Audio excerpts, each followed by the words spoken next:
दोस्तों, हम लोग जब क्रेडिट कार्ड यूज़ करते हैं तो अक्सर एक चीज़ भूल जाते हैं, वो है फाइनेंस चार्जेस। हम में से बहुत ऐसे लोग हैं जिनको लगता है कि if I pay the minimum amount due then I am safe. मेरे जो बाकी बचे हुए अमाउंट है उस पर कोई इंटरेस्ट चार्ज नहीं लगेगा and my credit score will be protected as well. Let me tell you guys, that's not correct. आपका जो आउटस्टैंडिंग अमाउंट बचा रहता है उसके ऊपर बैंक इंटरेस्ट चार्ज करता है and that interest rate varies from 30% to 45% APR। जी हाँ दोस्तों, this rate is much bigger than you're thinking. और इसके साथ आप जो भी नया परचेस करते हो नेक्स्ट साइकिल में, उसके ऊपर भी इंटरेस्ट एप्लीकेबल होता है until you clear the previous outstanding amount in full. As I said, 30% to 45% APR. What does it mean? इसके साथ APY का क्या रिलेशन है, जानेंगे इस वीडियो में।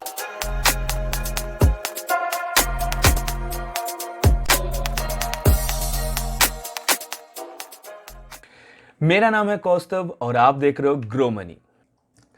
मान लीजिए आपने एक क्रेडिट कार्ड लिया हो, कोई भी एक बैंक से, ABC XYZ, कोई भी एक बैंक से आपने एक क्रेडिट कार्ड लिया हो जिसका इंटरेस्ट रेट है 30% APR। Obviously, if you become defaulter, then only the interest rate will apply. 30% APR interest rate है and the credit free period जो होता है वो है 50 days. Now what is this APR? APR stands for annual percentage rate.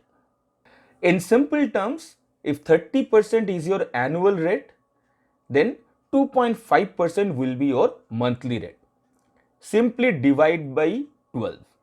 अब इसको एक example से समझते हैं। 1 मार्च को आपने उस क्रेडिट कार्ड को यूज करके 10,000 रुपीज का कुछ शॉपिंग किया। 15 मार्च को बिल जनरेट हुआ, आपका बिल अमाउंट हुआ 10,000 रुपीज। बिल का ड्यू डेट हुआ 5 अप्रैल को। बाई दैट 5 अप्रैल आपके पास वो 10,000 रुपए नहीं होने के कारण आप बिल पे नहीं कर पाए। नेक्स्ट साइकिल पे 15 अप्रैल को बिल जनरेट हुआ, लेकिन जो आपने जो आउटस्टैंडिंग अमाउंट 10,000 रुपीज रखे थे जिसको आप पे नहीं किए, उसके ऊपर बैंक ने 2.5% इंटरेस्ट चार्ज किया। दैट मीन्स 15 अप्रैल को आपका बिल जनरेट हुआ 10,250 रुपीज। यह मैं और एक चीज बताना चाहता हूं कि हर एक क्रेडिट कार्ड इशूअर का एक लेट पेमेंट फी होता है। यहां पे मैं वो लेट पेमेंट फी कंसीडर नहीं किया हूं, just to simplify the calculation, because it is to help you understand the concept of APY APR। Now 15 अप्रैल को आपका जब बिल जनरेट हुआ तो आपका बिल हुआ 10,250 rupees and the due date is again on 5th May. Now again the same thing happened to you.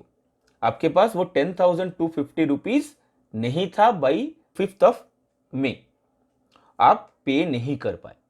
ऐसे करते करते आपका वो जो 10,000 रुपीज आउटस्टैंडिंग था वो धीरे धीरे धीरे धीरे 1 साल तक आप कैरी कर लिए। अब 1 साल के बाद आपका जो आउटस्टैंडिंग अमाउंट होगा, क्योंकि ये पूरा 12 महीने, पूरा 1 साल तक बैंक ने हर एक मंथ में 2.5% का इंटरेस्ट चार्ज किया। तो at the end of 1 year आपका जो 10,000 आउटस्टैंडिंग था वो कुछ ऐसा अमाउंट होता है। यहां पे मैंने एक टेबल बना के रखा है। या आउटस्टैंडिंग अमाउंट स्टार्ट होता है 10,000 से, जो कि आपका फर्स्ट बिल अमाउंट था। फर्स्ट मंथ पे आपने बिल नहीं चुका पाए तो आपके ऊपर 2.5% का इंटरेस्ट रेट चार्ज हुआ and the next bill was 10,250 rupees. Again आपने नहीं कर पाए तो 10,250, और इसके बीच आपने कोई परचेज नहीं किया तो 10,250 रुपीज के ऊपर 2.5% अगेन चार्ज हुआ सेकेंड मंथ में। Means at the end of first year आपका जो 10,000 रुपीज का आउटस्टैंडिंग था वो कुछ ऐसा हो गया, 13,448.49 रुपीज, ऑलमोस्ट 13,449 रुपीज। आप क्लियरली देख सकते हो कि आपने इतना इंटरेस्ट पे किए हो because of not paying the bill on time. तो यहां पे एक चीज हम लोग देख लेते हैं कि आपने जो इंटरेस्ट पे किए हो, what percentage you have paid of your initial bill amount. आपने 34.5% इंटरेस्ट पे किए हो, लेकिन आपका एपीआर था 30%, which was promised by bank. It means you actually ended up paying 34.5% interest instead of that 30% promised by bank. This 34.5% is called APY. APY stands for annual percentage yield. What's the difference between APR and APY? In simple words, power of compounding. APR calculation is based on simple interest, whereas APY takes compounding into consideration. और ये compounding जितना frequently होता है उतना APR and APY के difference बढ़ता है। इसको हम लोग दो तरह से देख सकते हैं। Number 1, borrowers point of view.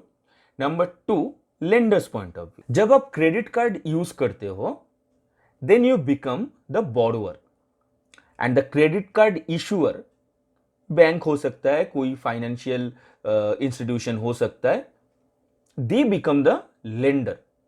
अब इन दोनों का पॉइंट ऑफ व्यू को समझते हैं। एज ए बोरोअर आपका टारगेट ऑलवेज रहेगा कि जितना हो सके कम इंटरेस्ट पे किया जाए। दैट मीन्स सबसे कम एपीआर वाला बैंक से या भी कोई फाइनेंशियल इंस्टीट्यूट से लोन लिया जाए। Until you become a defaulter, you don't need to calculate APY while borrowing. ये सिंपल इंटरेस्ट APR से चलता है। बट एज ए लेंडर, जब आप सेविंग्स अकाउंट में कोई डिपॉजिट करते हो या कोई एफडी करते हो या कोई भी इन्वेस्टमेंट करते हो जहां पे फिक्स्ड आरओआई मतलब APR डिफाइंड है, तब आपको APY कैलकुलेट करना पड़ता है, of course based on the frequency of compounding. तो ये था APY एंड APR का lenders and borrowers point of view. दोस्तों, अब तक हम लोग समझ गए होंगे कि APY एंड APR का रियल लाइफ में एप्लीकेशन कैसे होता है।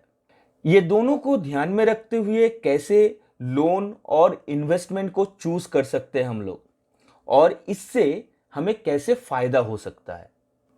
Let's summarize what we learned about APY and APR. Number 1, APR is calculated based on the simple interest rate, whereas APY takes compounding into consideration.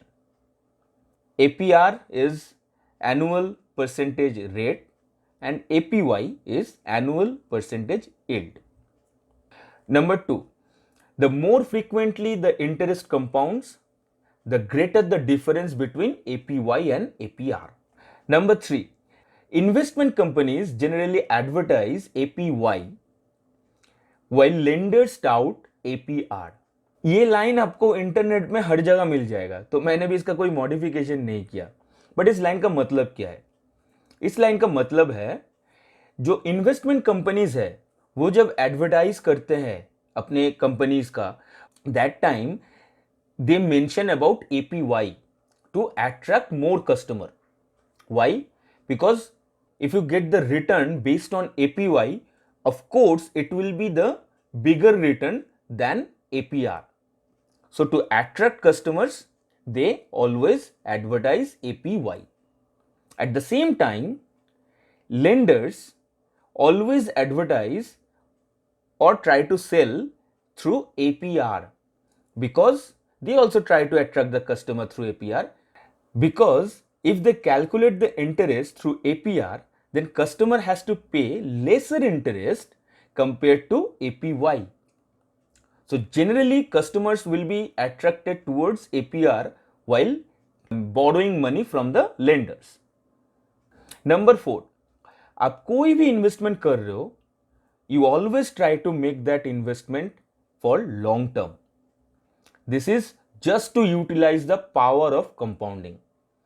Number 5, the most important point. While using credit card, you always try to spend below your capability to pay the outstanding amount. Do not overspend. Do not fall into that trap. Credit card के लिए मैं एक अलग से video बनाऊंगा, उसमें credit card का pros and cons सब कुछ कवर करूंगा. तो please subscribe this channel, hit the bell icon so that whenever I upload a new video, you will get the instant notification and you will get to know all these things. All right then, let's wind up today. Until next Tuesday. Take care.